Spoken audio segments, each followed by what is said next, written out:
The big political news of the day was unemployment.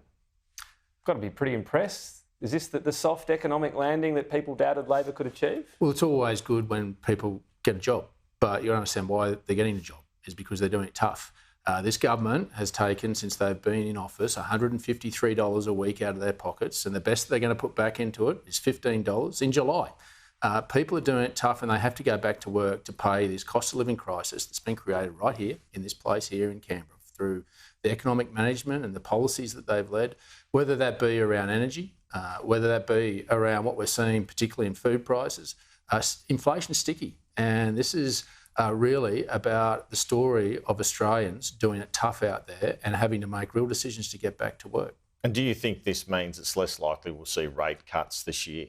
Well, I'm no economist, and I think it's always dangerous to... You work for a bank, though? Yeah, always at Good point. the grassroots, mate, always sitting around the kitchen table. I was never smart enough to get into head office.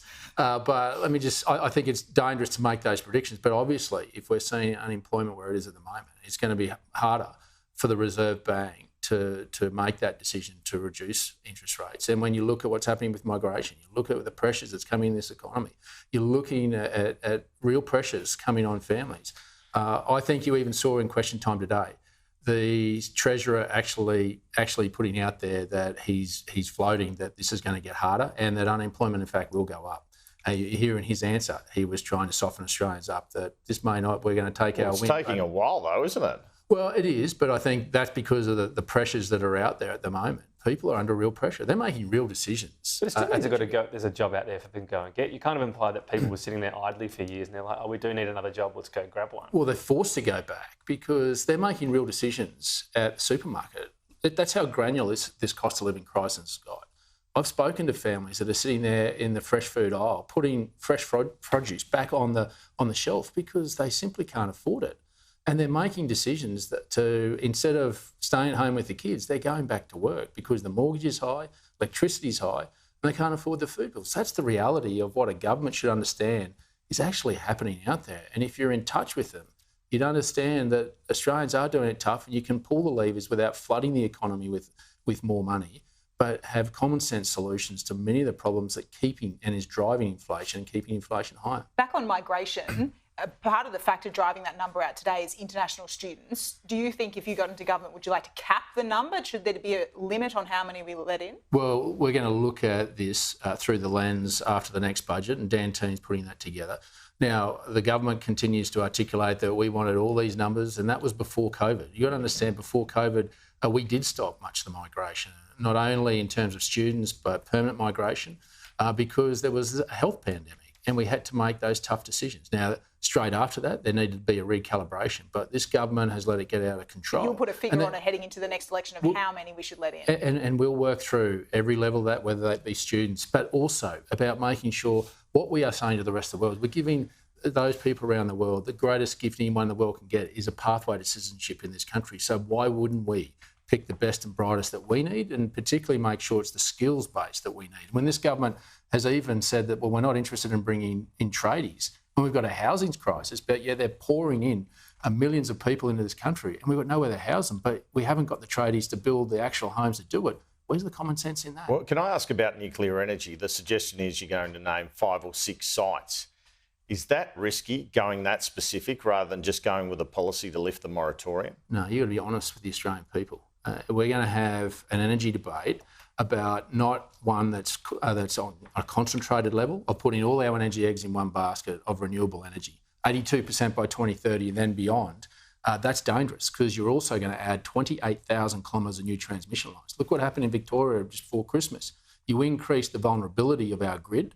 So why wouldn't we? We've got sovereignty of all our resources, spread our risk and our grid across sources of renewables, of coal and gas, with carbon capture storage, and with nuclear. Isn't the problem with nuclear, though, that you can't... It's not like a peaking source, like, say, gas peaking plants, where nuclear, it takes a week to turn it on and you've got to leave it on. That's not necessarily correct. The technology with it's emerging through nuclear is actually demonstrating that it actually can peak better than coal, and that's why we're saying we're existing coal, but not ready to go like that. But so too is hydrogen. So too is much of what's happening with renewable energy. And we're not against renewable energy. We're just saying what's happening at the moment is you're asking regional Australia to bear the brunt of this reckless race to 82% renewables. But we're also tearing up the very thing we're trying to protect, the natural environment.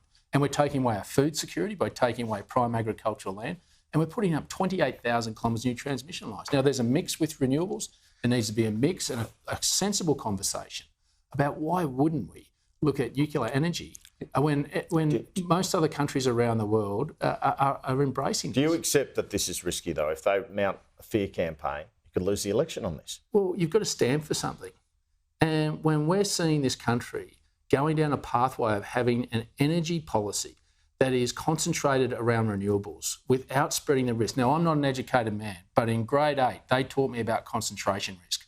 And that's about making sure that you don't put all your eggs in one basket. And that's what we're doing with this renewables policy that we've got. And it exposes Australia, it exposes our sovereign risk, all for an ideology when we can reduce emissions. So Queensland, for example, if they're going to be in Queensland, does state Labor agree? Does David Crisafulli agree? Aren't they? He says he doesn't. Against this? So how? And David Crisafulli didn't agree with my position on the Voice. He didn't agree with my position on the treaty. But can you have? He could be premier. But we're going to have the courage. Can I just say? Well, hold on. We will have the courage of our conviction to say to the Australian people, there is a better way to do energy policy in this country. And if the Australian people vote for us, then that's a fair indication to premiers that they should get out of the way and let the adults in the room get on with the job. So that's your message to David Crisafulli?